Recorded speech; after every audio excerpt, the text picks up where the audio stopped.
日々がほんのり楽しくなるまちこチャンネルです。こんばんは。はい、今日は日帰り旅行へ行く予定だったんですけど、江ノ島台風が、来ているということで中止になりまして、それで諦めていた月組、プレお披露目公演、琥珀色の雨に濡れて、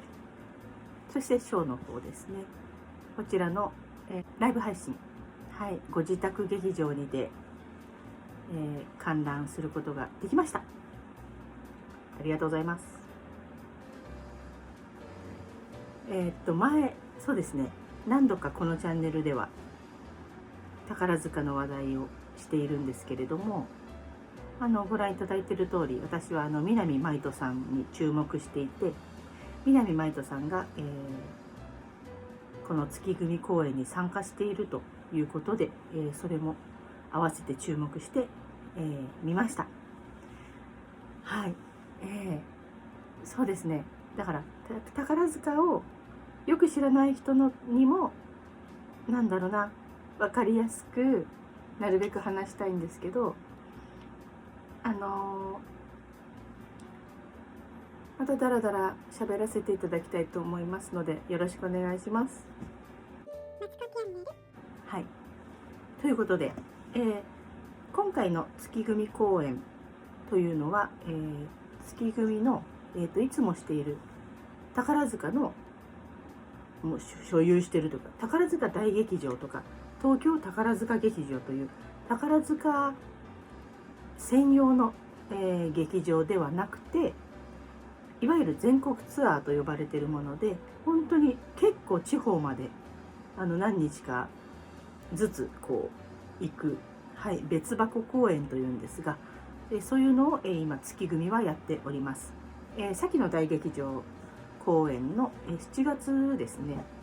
ちらの方でトップスターの95期月城かなとさん、トップ娘役海野美月さん、2人揃ってトップコンビが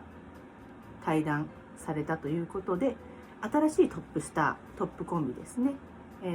ほおずきあんさんトップスター、そして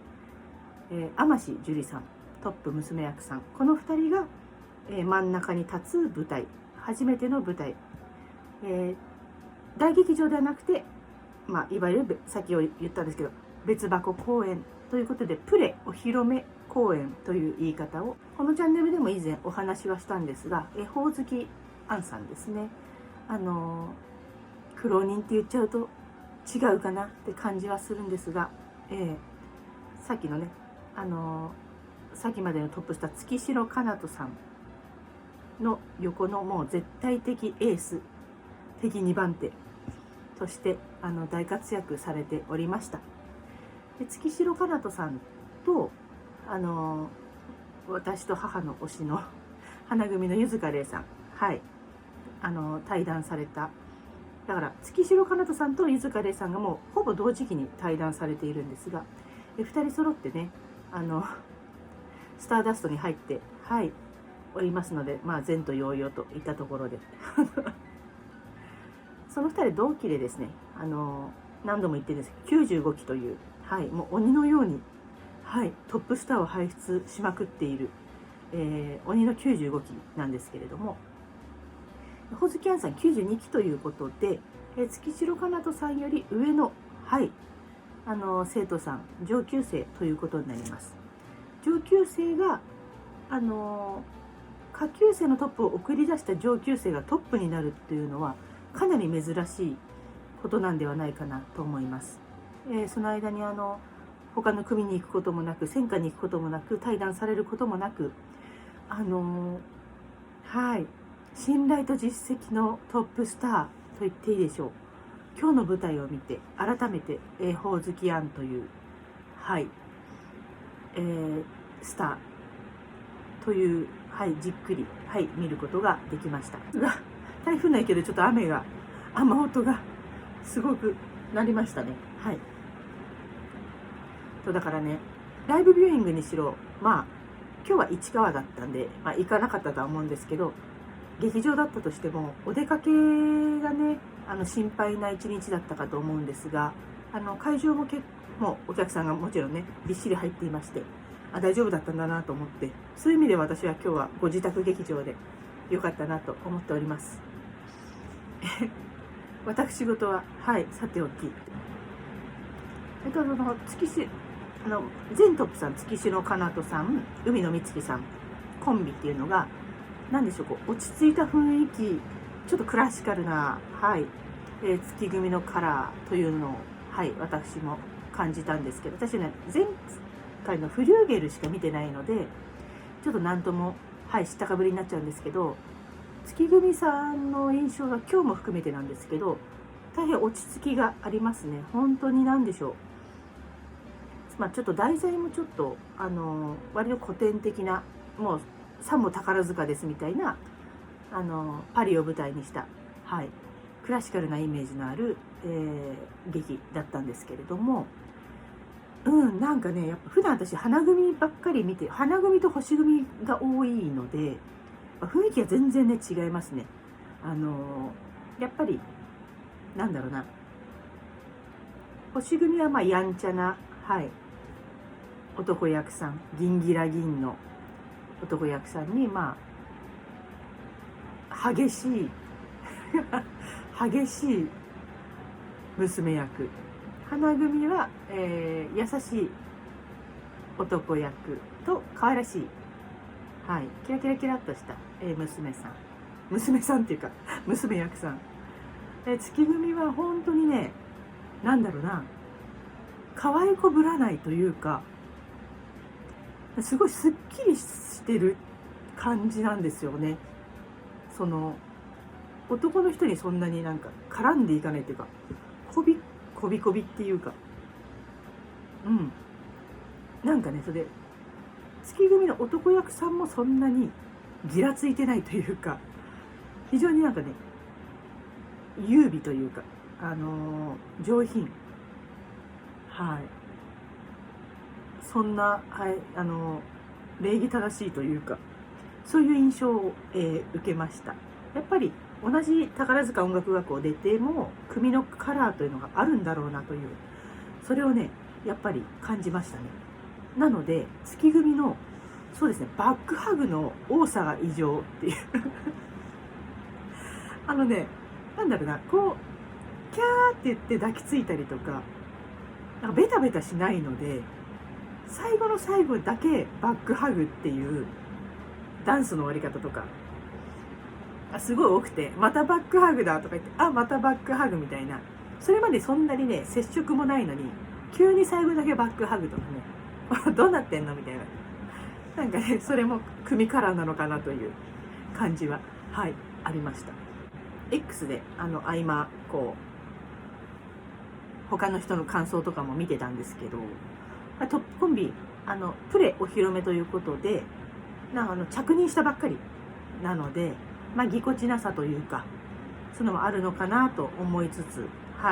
見ていたんですけど、やっぱりそうですね、なんというかすごい高評価、特に天志樹里さんなんかね、娘役さんって卒業してすぐトップ娘役になる可能性が高いんですよ。男役さんはねやっぱすごいこう育つまで時間がかかるみたいなんですけど、娘役さんもすぐトップ娘役にポーンと行く方は行くので、どんな子だったっけみたいな方が急にトップ娘役に、なることもあるんですけれども、天志樹里さんが男役さんからの転校して娘役さんに、それでトップになったという。だからなので背も高くて、でホウズキャンさんも身長170センチ以上あるんですけど、同じぐらいのやっぱり男役さんだった方なんで背が高くて、なので可愛らしいというよりもやっぱり月組らしい、メイクもあるのかわからないんですが、やっぱり前のトップ娘役さんの海野美月さんを彷彿とさせるような、表情ですとかね、角度によってはちょっと似たものを、はい、私は感じましたかね。役柄もあるんですけれども、非常に堂々とした、はい、なんだろうな、やっぱりその背が高いそのビジュアルのインパクトと、やっぱり存在感というのが、はい、感じられて、すごい見応えが、はい、ありましたね。そしてやっぱりホーズキャンさんは男役さんというよりもという感じなんですが、その男役だぜというのを超えて、もうなんだろうな、もうほおずきあんという人物そのものという感じですね。今回も不器用な、はい、恋愛ベタな男性の役をやってまして、その硬さというか、動きの恋愛ベタの体の硬さ、本当はダンスとかもやってるので体柔らかいはずなんですけど、膝の硬さとか肩の硬さとか腕の硬さとか、そういったもので不器用さを表現してましたね。で、声なんですけど、骨格かわからないんですけど、割とこう声が高いというか、はい、あんまりね無理して低い音で歌ったりとか、アナウンスとかもそんなに男役ぶることなくというか、割と自然な、はい、発声でやっていらして、そうですね、ちょっとトーン高めというか、でもそれはナチュラルな男役を超えたほおずきあんのやはり声ですね。はい、それはそれで魅力というものを、はい、感じました。その男役を超えてきた、はい、ほおずきあんということで、その存在、動きなり、はい、表情、存在感、もう全て、もうそのね、組の方とか、いろんな関係者の方とかお客さん丸ごとほおずきあんという存在を本当に信頼して認めて見守っているという印象を受けました。で、自分がバーンみたいな感じがちょっとまだなくて、ちょっと引っ込みそうになっちゃいそうな感じの俺がみたいな感じじゃない、はい、感じでしたね。でそこに、花を添えていたなと思うのが、我らが南舞人南舞人さんですね。花組出身で、ゆずかれさんの対談を前に花組から専科に移動しまして、その時一緒に専科に移動してた瀬尾ゆりやさんと共に、この間、ハイアンドローザ戦国というLDH の方の舞台に、宝塚枠でなぜか、出演したという、はい、経歴の持ち主でございます。で、南舞人さんが迫力がすごくなってて、久々に見たんですけど、やっぱね、よそでやっ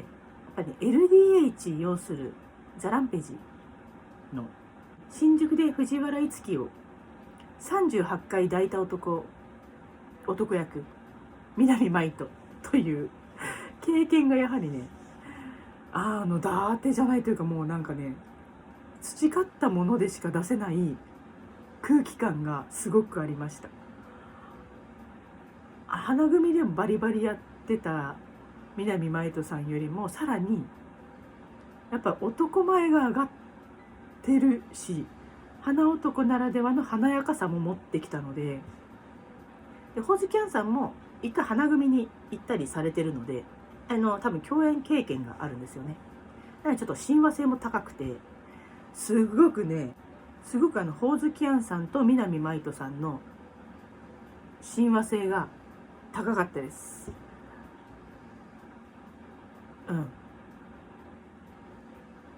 で、なんというか、普通千華さんっていうと、悪役とかお父さんお母さんの役とか、その組子ができないような役を劇だけ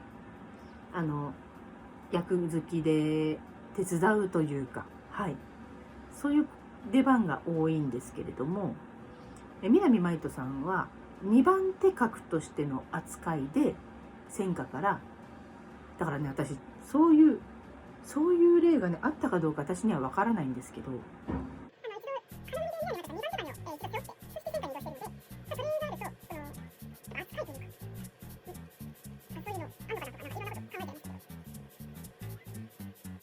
とにかく賞も出て、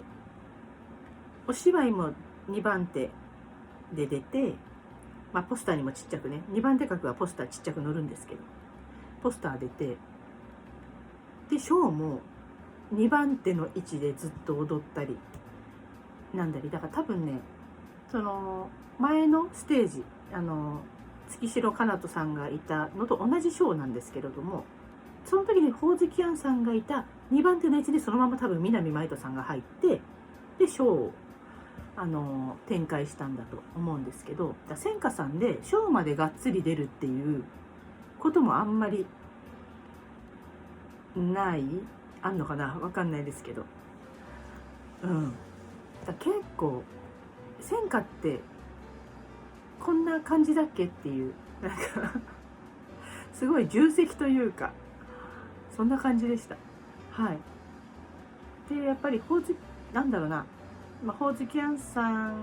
に次ぐ2番手格の月組の男役さんというのが多分皆さん若くて、まだちょっとスタンバイできてない状態なのかなという、はい、感じ様子なので、今回は南舞人さんが入ってみたいな感じで、でもね、なんかね、その大劇場とかでもなんだろう、他の子が育つまでいてほしい、なんかちょっと続けて出てほしいなって思いました。なんだろうな、そのトップスターばっかりは年功序列でもないですし、本当にその組を背負えるような、はい、人がね出てくる可能性というかタイミングというか、そういうのってすごい難しくって、誰でもなれるわけじゃないので、じゃあね、その月組もどうなるのか、その今いる久美子さんで育っていくのか、他の組からなんか入れ替えとかあるのか、どうなのかなって、まあ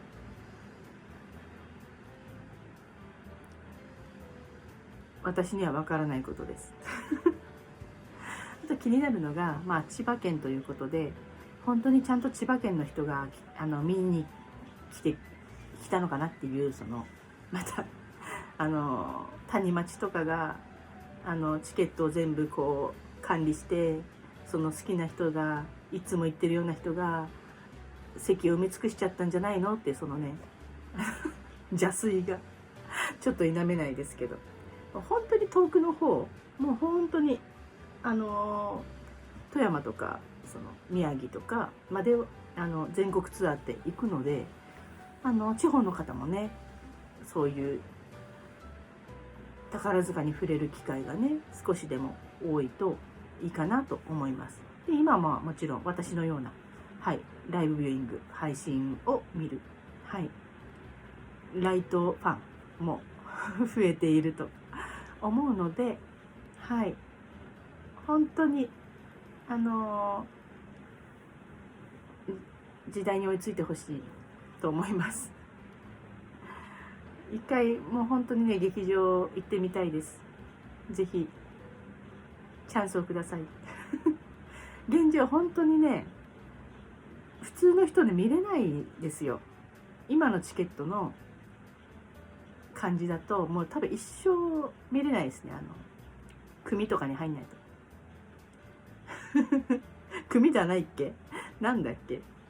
班だっけ、なんだっけ。はい。で、最初に言わなきゃいけない。宝塚をよくまあ私もね、他の組のことはよく分からなかったりするので、ここ何年かウォッチングしてきて思ったんですけど、宝塚見るときはトップスター、トップ娘役、2番手3番手ぐらいまで確認できれば大丈夫ですで明らかに服装が違うので分かりますし、お芝居見ても中心だった人がショーでも真ん中なので、それで大体楽しめると思います。端にいたあの人がどうしたとか、あの辺のこの人がどうしたということは気にしなくて大丈夫です。でなぜかというと、本当にね、いつまでもいると思うなタカラジェンヌということで、本当にね、いるって認識やっとしたのに卒業とか、はい、そういうことはすっごく多いので変な話、その2番手3番手格でも、はい、急にいなくなったり本当にするので、あと娘役さんね、もう結構早めに、はい、退団してしまうので、心の傷がね大きくなりますのではい、本当になんだろう、あんまり固執せずに、はい、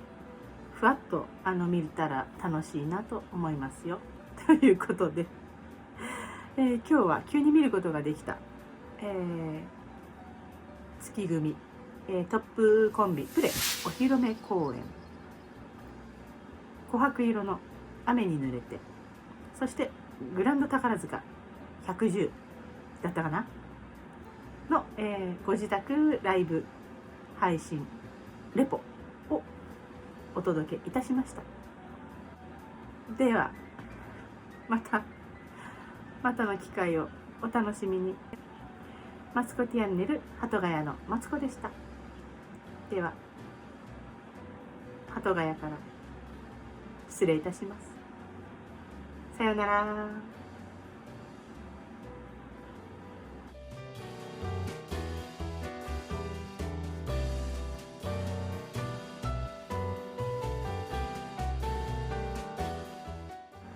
雨すごい。